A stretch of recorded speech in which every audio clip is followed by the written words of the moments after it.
7'den 70'e herkesin severek izlediği Hababam sınıfı oyuncuları acaba şimdilerde neler yapıyor? Bu oyunculardan bazıları hayata veda ederken bazıları ise ekranlardan uzak bir hayat sürdürmektedirler. İşte sizler için derlediğimiz Yeşilçam oyuncularının son halleri. Bu tarz çalışmaların devamı için videomuzu beğenmeyi unutmayınız. Kemal Sunal, İnek Şaban 11 Kasım 1944 tarihinde doğmuştur. 3 Temmuz 2000 tarihinde vefat etmiştir. Çoğumuzun Hababam sınıfı filmlerinde canlandırdığı İnek Şaban tiplemesiyle tanıdığımız ailenin 3 çocuğunun en büyüğüydü. Kemal Sunal en büyüğüydü. Annesi ev hanımı, babası ise Mustafa Sunal Migros'ta işçiydi. Halit Akçatepe, Güdük Necmi 1 Ocak 1938 tarihinde doğmuştur Halit Akçatepe. 31 Mart 2017 tarihinde vefat etmiştir. 1975 yılında Hababam Sınıfı adlı filmdeki Güdük Necmi tiplemesiyle Türk sinemasına adını yazdırdı.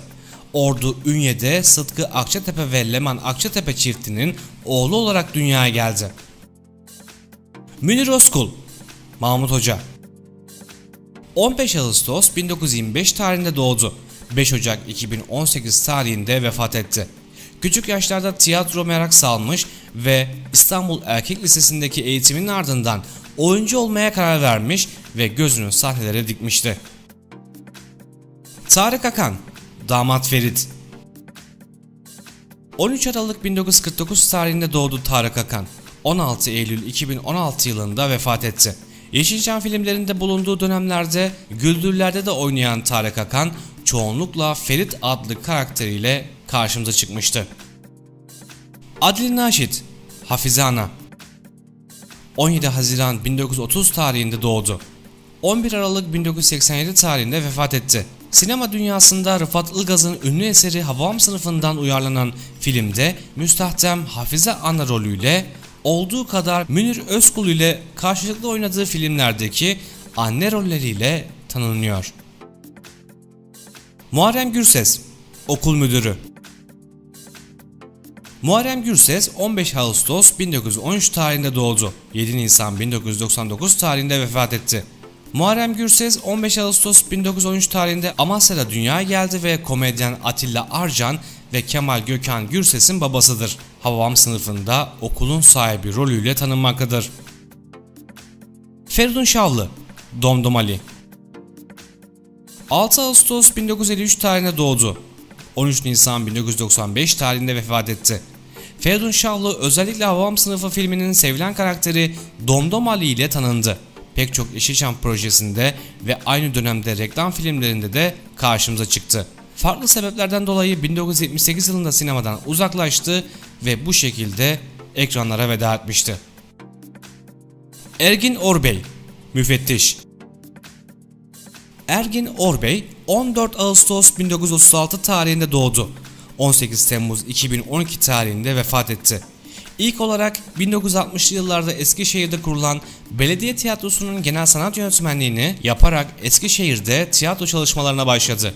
Tiyatro yönetmeni, eğitimcisi ve oyuncu Ergin Orbey 76 yaşında hayatını kaybetmişti. Ertuğrul Bilda, Kül Yutmaz Necmi, Biyoloji hocası 22 Ocak 1915 tarihinde doğdu. 10 Aralık 1993 tarihinde vefat etmiştir. Çanakkale'de dünyaya geldi. Birçok filmde oynamış olsa da esas popülerliğini 1983 senesinde yayınlanan Kuruntu Ailesi dizisiyle karşımıza çıkan Hatemi Bey karakteriyle olmuştu. Aynı zamanda Hababam Sınıfı'nın Kül Yutmaz karakterini canlandırmıştı. Bülent İğdiroğlu, Kalem Şakir Bülent İğdiroğlu 1953 doğumludur. 1970'li yılların Hababam Sınıfı serisinde oynayan oyuncularından birisidir. Hababam Sınıfı Uyanıyor filmindeki yarışmada telsizi eline tutarak yarışmacılara bilgi veren Hababam Sınıfı oyuncusudur. Yıllar sonra Hababam Sınıfı Merhaba adlı filmde de küçük bir rolle karşımıza çıkmıştı. Cengiz Nezir, Bozum Cahit 1957 yılında Düzce'de doğan oyuncudur. 1970'li yılların Hababam Sınıfı serisinde Bozum Cahit karakterini oynayan oyuncudur. Şimdilerde ise 63 yaşındadır. Tuncay Akça, Bacaksız 1963 doğumludur. Şimdilerde 56 yaşındadır. Hababam sınıfında bacaksız lakaplı öğrenci rolünü üstlenmiştir. Yol filminde Yusuf karakterini oynamıştır. 1995 ve 2002 yılları arasında Bizimkiler dizisinde manav rolüyle karşımıza çıkmıştı. Ahmet Arıman, Hayta İsmail. Ahmet Arıman 1955 doğumlu müzisyen ve sinema oyuncusudur. Hababam sınıfında Hayta İsmail rolünü canlandırmıştır. Halen İstanbul'da çeşitli lokallerde müzisyenlik yapmaktadır. Şimdilerde ise 64 yaşındadır. Cem Gürdap, Tulum Hayri. Cem Gürdap 1 Ocak 1955 tarihinde Kocaeli'de dünyaya geldi. Rıfat Ilgaz'ın kitabından uyarlanan Hababam sınıfı filmlerini canlandırdığı Tulum Hayri karakteriyle tanınmıştı. 11 Eylül 2007 tarihinde Kurtköy Pendik'teki evinde kalp krizi sonucunda vefat etmişti. Kurtköy Yenişehirli mezarlığında toprağa verilmişti. Ahmet Sezerel, Çalışkan Ahmet. İstanbul'un Beyoğlu ilçesinde 23 Temmuz 1953 tarihinde doğdu. Gülen Adam filminde Gülen Adam'ın arkadaşı rolündeydi. Son olarak Aşkın Dansı filminde başrolde oynadı. 1982 yılında kurduğu Taksim Sanat Evi ile restoran işletmeciliğine adım attı. Bugün halen 1985 yılında kurulan Torba Sanat Evi'ni işletmeye devam ediyor. Şimdilerde ise 66 yaşındadır. Şener Şen, Badi Ekrem. Şener Şen 26 Aralık 1941 tarihinde o zamanlar marangozluk yapan ünlü oyuncu Ali Şen'in oğlu olarak Adana'da dünyaya geldi. Sanat hayatına İstanbul Belediyesi şehir tiyatrolarında sahneye çıkarak başlamıştı. Ayşen Gruda, yarışma sunucusu. 30 Kasım 1945 tarihinde Erman ailesinin ortanca kızı olarak İstanbul'da doğdu. Komedi yeteneği çocuk yaşta Yeşilköy'deki evlerinde Ermeni komşularının taklidini yaparken ailesi tarafından keşfedilmişti. 23 Ocak 2019 tarihinde aramızdan ayrılmıştır. Avni Yalçın, Avni Hoca. 1947 tarihinde İstanbul'da doğdu. İstanbul Şehir Tiyatrolarında Dostlar Tiyatrosu'nda çalıştı.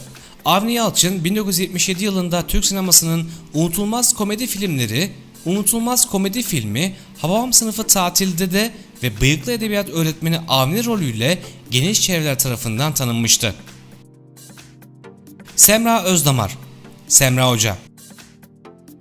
Semra Özdamar 11 Ocak 1956 tarihinde Bursa'da dünyaya geldi. 1973 yılında sinemaya başlayan Semra Özdamar 1978 yılından sonra sinemayı bıraktı. Öykü yazarlığına başladı. Ertem Eğilmez filmi olan Hababam Sınıfı'nın Semra hocası olarak tanınmıştı. Tayfun Akalın.